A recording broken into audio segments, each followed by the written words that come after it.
I want to welcome everyone in. Hope everyone's doing well. And I thank everybody for joining in on this show. Um, um, on this wonderful day of learning, taking time out of their day. And so let's get started. First of all, today's shiur is Refuah Shelemah of one of the SCA founders, Stanley Chera. Hashem should grant him a speedy recovery. And to all of those who are afflicted by this terrible virus or being affected by it, whether it be financial or health-wise, of course, everybody should recover speedily. We should have a bounce back, and hopefully we'll be able to do these days in the future in person. So let's begin. This afternoon's class is titled "Who Knows For," and basically what we're going to do is take a little bit of a deep look into the significance of the number 4 at our Pesah Seder.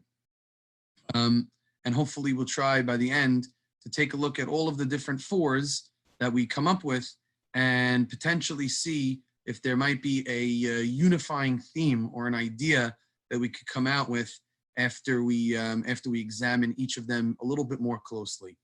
So normally I would have people raise their hands and mention all of the different 4s that happen, but since we're in this mode or forum, I think we'll just go one at a time as I have it on the source sheet. I shared my screen with everybody, so you could take a look at some of the sources that I have here, and we will proceed accordingly. So if I threw the number 4 out at you when it comes to the Pesach Seder, probably the first thing that would come to mind are the 4 cups of wine. So you'll see here in the first Mishnah in Masechet Pesachim, the 4 cups of wine are mentioned. Arvei Pesachim samuch lemincha lo yochal adam ad shetichshach. On the eve of Pesach, a person should not eat so close to the nighttime. Va'afilu ani shebiYisrael lo yochal ad sheyasev. Even a poor person should not eat until he leans. V'lo yifchatu lo me'arba kosot shel yain.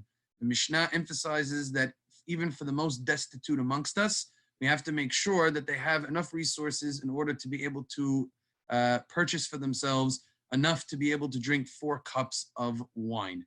This is a rabbinic mitzvah, a din d'Rabbanan, to drink 4 cups of wine throughout the Seder. And then each of those cups are placed together with some kind of declaration, some kind of recitation. So the first cup of wine is recited over Kiddush, the second cup of wine is poured and we recite the whole Haggadah, and then we drink the cup at the end of the Haggadah. The third cup of wine we pour before Birkat HaMazon. We say Birkat HaMazon and we drink the third cup, I should say. And then the 4th cup of wine is poured and we recite over it Hallel, as we'll see in a few moments. Why 4 cups of wine? This is a very famous question, and many different answers have been offered to why specifically 4 cups of wine. If we take a look at source number 2, perhaps the most famous idea of why 4 cups of wine is the Arba Leshonot of Geulah, the 4 languages of redemption that Hashem uses at the beginning of Parashat Va'era to describe how he's going to take the Jewish people out of Mitzrayim. So the pasuk says, "Vehotzeti etchem mitachat sedlot Mitzrayim." I will free you from the labors of the Egyptians. Vehitzalti etchem me'avodatam. I will save you from their bondage. I will redeem you with an outstretched, strong arm.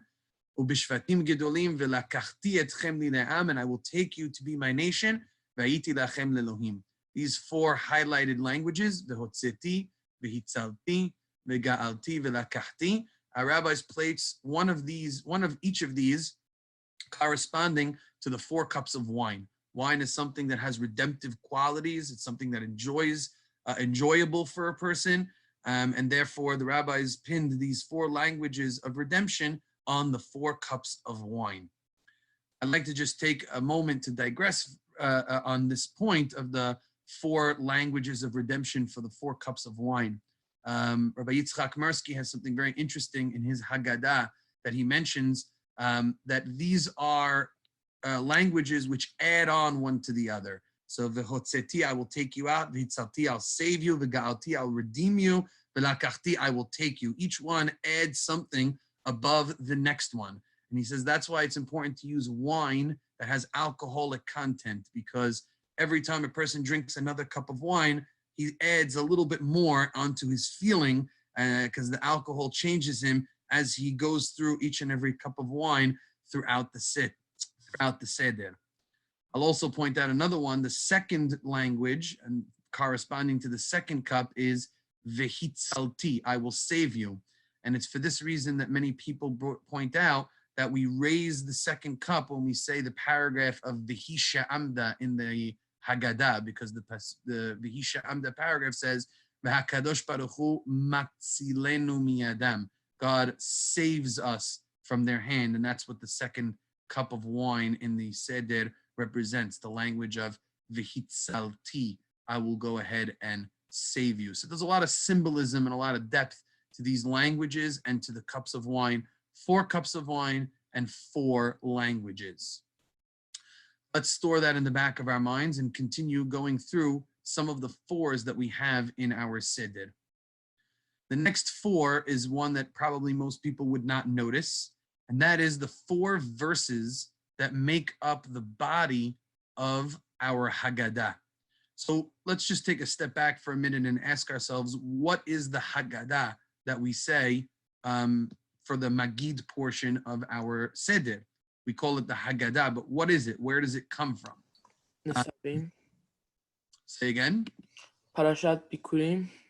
Right. So the major pisukim that we're going to expound upon are Parashat Bikurim. If you look at the Haggadah as a whole, it's really been added to and pieced together over many, many different centuries. The Mishnayot and Masechet Pesachim tell us certain things that need to be said, but the modern day Haggadah, as it's compiled, is a mixture of all different things that were added and different ideas that were sort of condensed and put together. It's why if you don't read the whole Haggadah from beginning to end, you could still fulfill your obligation of telling over the story of Yetziat Mitzrayim. There are a couple of key points that every Haggadah needs to include and every Seder needs to have. One of them are these 4 verses, as one of our participants said, that comes from what we call Parashat Bikurim. These 4 verses were recited by a farmer who brought his first fruits to the Beit HaMikdash. When he did so, he would have to make a declaration. He would have to recite the following verses to God as a thanks to Hashem for bringing him to the point where he has his first fruits offering in the Beit HaMikdash. You can see these Pesukim. There are 4 of them. Hey, Vav, Zayin, Chet. Ve'anita ve'amarta, you're going to recite as follows in front of God. Arami oved avi, my father was a wandering Aramean. Vayered Mitzrayma, this is talking about Yaakov. He went down to Egypt, Vayagor Sham b'mteme'at, and he lived there temporarily. Vayisham legoy gadol atzum varav, he became a large and numerous nation. Vayareu otanu hamitzrim, but the Egyptians did evil to us. Vayannunu, and they oppressed us. Vayitenu alenu avodah kasha, and they brought upon us hard, back-breaking labor. Vanitzak el Adonai Elohei avotenu, so we cried out to the Lord our God. Vayishma Adonai et kolenu, God heard our voices. Vayaret onyenu, he saw our oppressiveness. Ve'et amalenu, and our back-breaking labor. Ve'et lachatzenu, and the burdens that were being placed upon us. Vayotzienu Adonai mimitzrayim, so God took us out of Egypt, biyad hazakah, with a strong hand, ubezroa netuya, and a forceful outstretched arm, uvmora gadol, and with awesome power, uvotot uvmofetim, and by signs and different wonders. So these 4 verses, if you pay attention to the Haggadah and scroll through your Haggadah, you'll see that these make up a very large body of our modern day Haggadah, because we not only read these verses, we also read the rabbinic interpretations and midrashim that comment on these verses as well. And this makes up the body of our Haggadah, these 4 verses, another 4 that appear in our Seder. Just to take a moment and ask why these 4 verses, why go to Sefer Devarim in the chapter that deals with the farmer giving his first fruits to the Beit HaMikdash to find the body that will compose our Haggadah? Why not go to the book of Shemot itself and study the paragraphs and Pesukim that deal with the actual story of God bringing the 10 plagues and taking the Jewish people out of Egypt?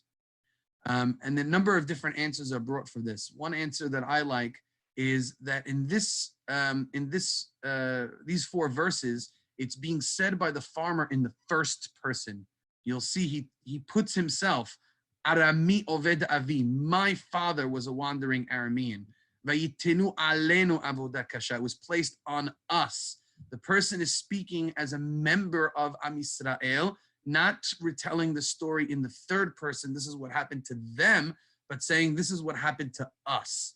And the rabbis liked this formulation to compose the Haggadah, that the person is including himself in the story and in what happened, because one of the main themes of the night of Pesach is Bechol dor vador hayav adam leharot et atzmo ki'ilu hu yatsa mimitzrayim, that a person has to show himself as if he left Egypt on the night of the Seder. So to tell the story from a third person narrative would be to exclude oneself from the story and not include himself. And therefore the rabbis chose this chapter of the Bikurim, of the farmer bringing his first fruits, which discuss the person as being a part of what happened and saying that he benefited and has been, the ramifications of what happened in Egypt happened to him. That puts him as part of the story and fulfills the rabbinic dictum of you showing yourself as if you left Egypt. So here is another 4 that takes place in our Seder.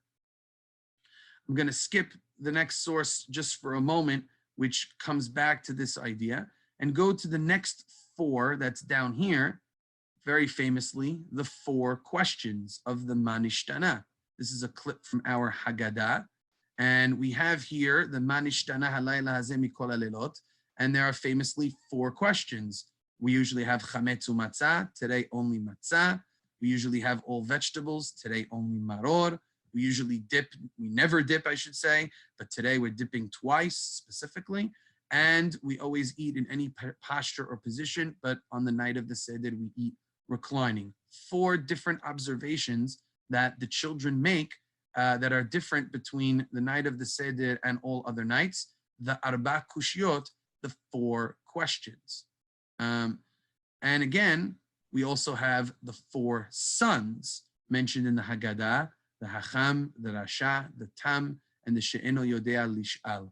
So as we go through our Seder and as we look at our Haggadah, we notice that the number 4 seems to pop up consistently. The 4 cups of wine, the 4 languages of redemption, the 4 verses that make up our body of our Haggadah from the chapter of the farmer bringing his first fruits to the Beit HaMikdash, the 4 questions, and the 4 sons.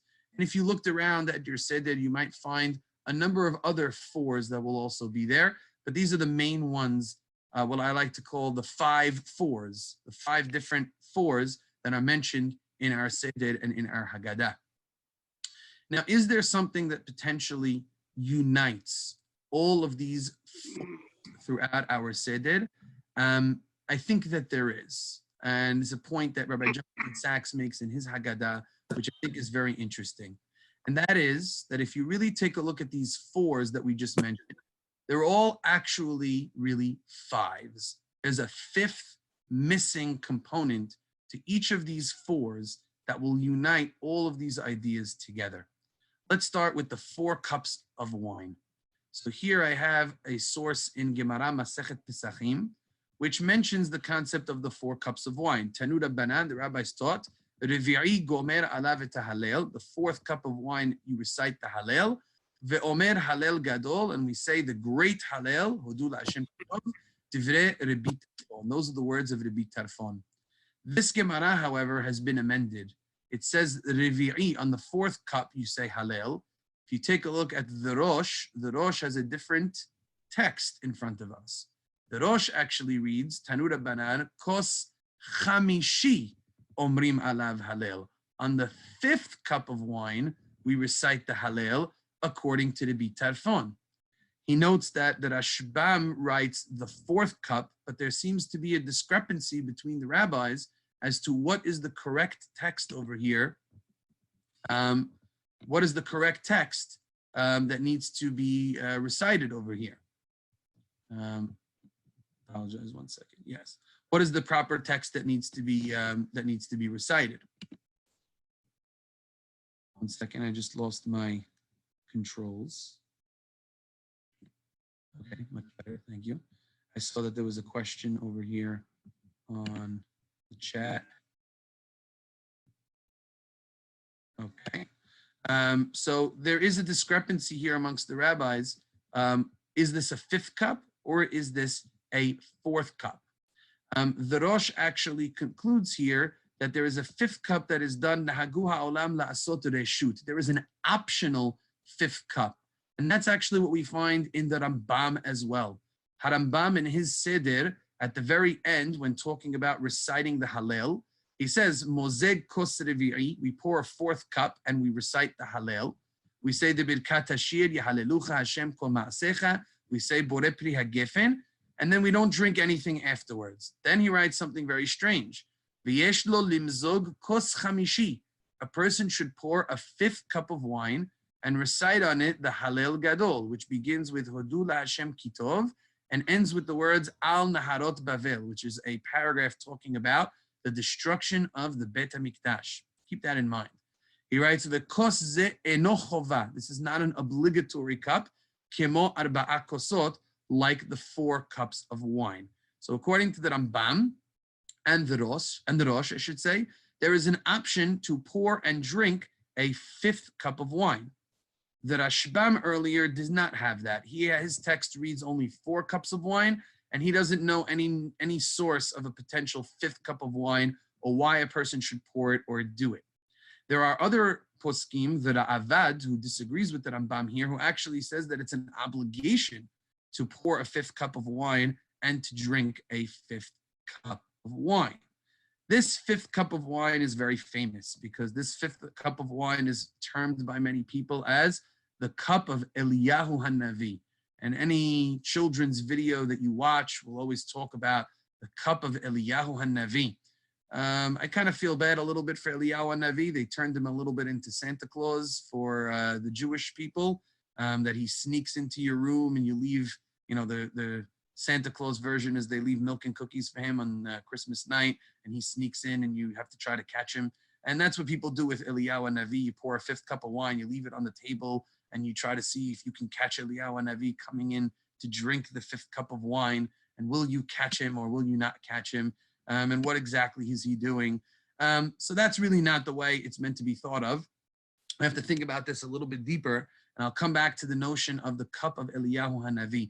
But there is this 5th cup of wine over here that is discussed by the rabbis and the poskim. Some have it, some don't have it, some have it as an optional thing as well. So interesting, we've uncovered that one of our 4s, our big 4s, is actually a 5, is 5 cups of wine. But now we remember that the 4 cups of wine stand for the 4 languages of Geulah, the 4 languages of redemption that the Torah mentions. Well, if there's really 5 cups of wine, could there potentially be a 5th language of redemption? Well, in fact, there is. And I hid this from you when I showed you the first source. If you check out the source with the 4 languages, you'll see that it is chapter 6 in Shemot, verses 6 and 7. Well, if we go down to verse 8 over here, we find another language. Veheveti etchem el haaretz. God says, I will bring you to the land. Asher nasati et yadi latet ota, that I have stretched out my sword to give to Abraham, Yitzchak, and Yaakov. Venatati ota lachem morasha ani Hashem. I will give it to you as a possession. So there is not only a 5th cup of wine, but there is also a 5th language of redemption that is found in the Pesukim, that God will bring us to the land of Eretz Yisrael. Interesting, a 5th cup of wine, which is termed the cup of Eliyahu HaNavi, the person who brings the Geulah, who's going to tell us about the redemption and Mashiach and going to the land of Israel. And that is an optional cup in our day. And notice what the Rambam says we read with it, Hodu LaHashem Kitov, until Al Naharot Bavel, including the paragraph of Al Naharot Bavel, which discusses the destruction of the Bet HaMikdash.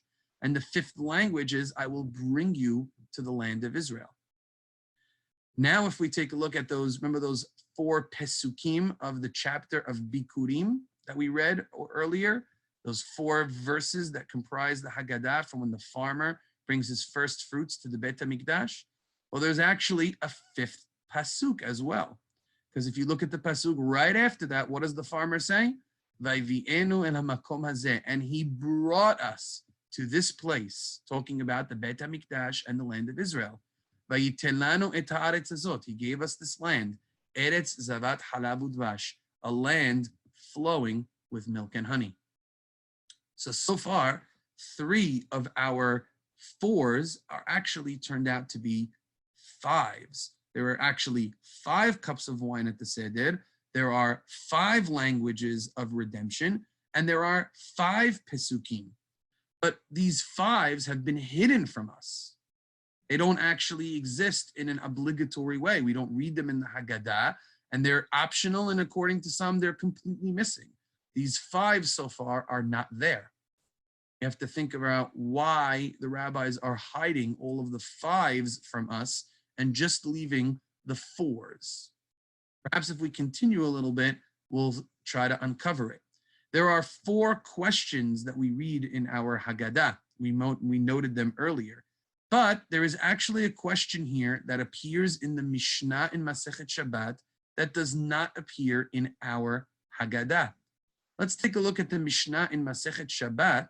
Sorry, not Shabbat, the Mishnah in Masechet Pesachim, and we will see that there is actually a 5th question. If one reads the Mishnah in Pesachim, you will see some of the questions that we're familiar with, right? All the years, all the nights we eat chametz and matzah, now just matzah. All the nights we eat all the vegetables, now just maror. But wait a minute, let's look at this next one.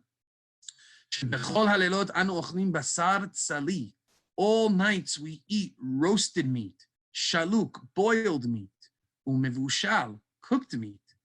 Halayla hazeh kulo sali. But tonight, on the night of the Seder, we only eat roasted meat. That is a question that is mentioned in the Mishnah in Masechet Pesachim.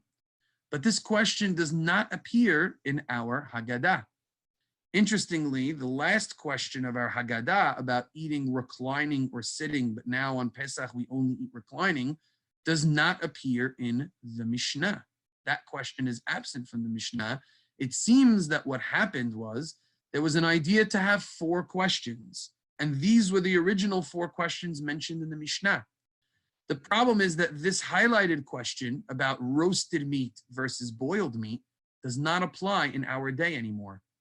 Because in the time of the Bet HaMikdash, that is when they ate only roasted meat, because the Korban Pesach, the Paschal sacrifice, had to be roasted. It could not be boiled. It could not be cooked with liquid. It had to be roasted over an open fire, tzli esh. And that was one of the things that had to be on the night of the Seder. That does not apply anymore today because we don't have a Bet HaMikdash and we don't have a Korban Pesach. So in our modern day Haggadah, the rabbis omitted this question and put in a different question to get us to 4 questions. They put in the question of eating and drinking reclining versus eating in a just reclining position. They left out this question and inserted a different one. So in reality, if we combine the Manishtana that we have today, plus the questions that existed in the Mishnah, we will end up with 5 questions. The missing question for us is the one that has to do with the Bet HaMikdash and the Korban Pesach. Now we're starting to piece together the idea that all of the 4s that we mentioned, the 4 cups, the 4 languages, the 4 Pesukim, the 4 questions, are all really 5s, but the 5th one is missing because in each case, the 5th thing has to do with the Bet HaMikdash or the land of Israel. The rabbis hid the 5th thing because the Seder that is currently constructed is constructed for exile. It's constructed for Jews who are performing their Pesach Seder out of the land of Israel without a Bet HaMikdash. So how could we have 5 cups of wine when the 5th cup represents redemption? Eliyahu HaNavi, talking about the Mashiach. The 5th cup represents the 5th language of Veheveti el haaretz hazot, I will bring you to this land when we're not in this land. How could we read the 5th pasuk of the chapter of the first fruits, which talks about Vayvi'enu el hamakom hazeh, that we were brought to this place, the Bet HaMikdash and the land of Israel, when we are in fact not with the Bet HaMikdash in the land of Israel? And how could we include the 5th question about roasted meat and the Korban Pesach when we don't have roasted meat and the Korban Pesach? Many ladies will know that as they're preparing their lamb shank, their zroa for the night of the seder, many people have the custom to actively not roast it, but to boil it in order to indicate that it is not the Korban Pesach and that nobody should have the thought that it potentially could be the Korban Pesach being performed outside the land of Israel. So there are the undertones of all the fours have to do with the fact that we don't have a Beit HaMikdash, that we're not in the land of Israel, and we're not celebrating Pesach and its Seder in the best way possible, in the way it was meant to be, with the sacrifice in the land of Israel and having visited the Beit HaMikdash. I'll close with one last idea, and this is mentioned by Rabbi Sachs, the four sons. There are four sons that we invite to the Seder, the Hacham, the wise, the Tam, the simpleton, the Rasha, the wicked, and the She'eno Yodea Lish'ah, the one who doesn't know how to speak or ask. But that says, Rabbi Sachs, there is a fifth son. Famously, a Dirash, the fifth son, who doesn't come to the Seder. Why doesn't he come to the Seder? Because potentially he's assimilated, he's given up on his Judaism, he doesn't recognize the Pesach Seder or what it has to offer him. He's been integrated into exile society, and he's learned to take the benefits of his society around him and to ignore his Jewish heritage and tradition. And therefore, he doesn't appear. He is missing again. Missing because we are not united in our land with our Bet HaMikdash, with our sacrifices, with our traditions being fully implemented the way they are meant to be when we have and are looking forward to the redemption. So Who Knows Four was the title of the class. In reality, we all know four, but it is five that is sometimes missing from us. We know many fours, and we can count many fours in our Pesach Seder, but it is the fifth thing in each of those categories that is highlighted by the rabbis in their absence. The fact that we are missing the fifth cup of wine of Eliyahu. We are missing the fifth language of redemption to bring us to the land of Israel. We are missing the fifth verse, which talks about being in the Beit HaMikdash. We're missing the fifth question about the Korban Pesach that we cannot bring without a Beit HaMikdash. And we are missing the fifth son who has struggled in exile to keep his Judaism and his religion and his traditions and does not appear at the Pesach Seder. There are so many of these undertones in our current Pesach Seder that are meant to strike in us the idea that we are happy at the night of the Seder. We are certainly elated. It's a night of freedom. But as we do it in America, as we do it without a Beit HaMikdash, there are things that are missing. We famously put an egg on the Pesach plate, on the Seder plate. Why an egg? An egg to represent the Korban Chagigah, the festival sacrifice, which again, we don't have without a Beit HaMikdash. And the egg is the classic mourner's food that we serve to somebody who loses a relative. We are, in a certain sense, hinting towards that mourning that we are exemplifying at the night of the Seder, because we do not have a Beit HaMikdash.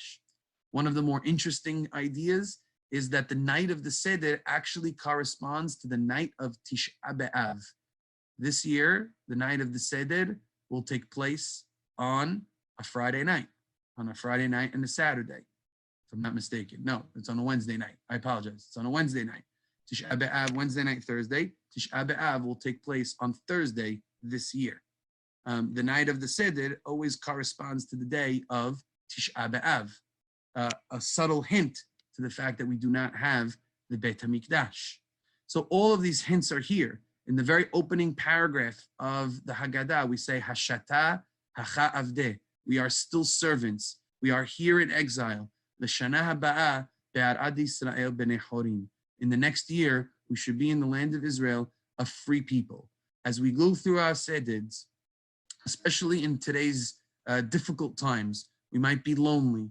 We won't be with our families. There will be so many things that we will be missing. Let us also not forget that we're missing a united Jewish people, a redeemed Jewish people in the land of Israel, with the Beit HaMikdash able to perform all of the different rituals that the Seder has to offer. If anybody has any questions, I'd be more than happy to answer them, take them, and See how we do. Any questions? Anything in the chat? Baruch, beautiful. Okay. Everybody. I enjoyed our class together, and I hope you enjoyed it, and have a great, wonderful rest of the day. I see a couple of things on the chat. Okay. Very nice. No questions. Okay. Have a great day, everybody.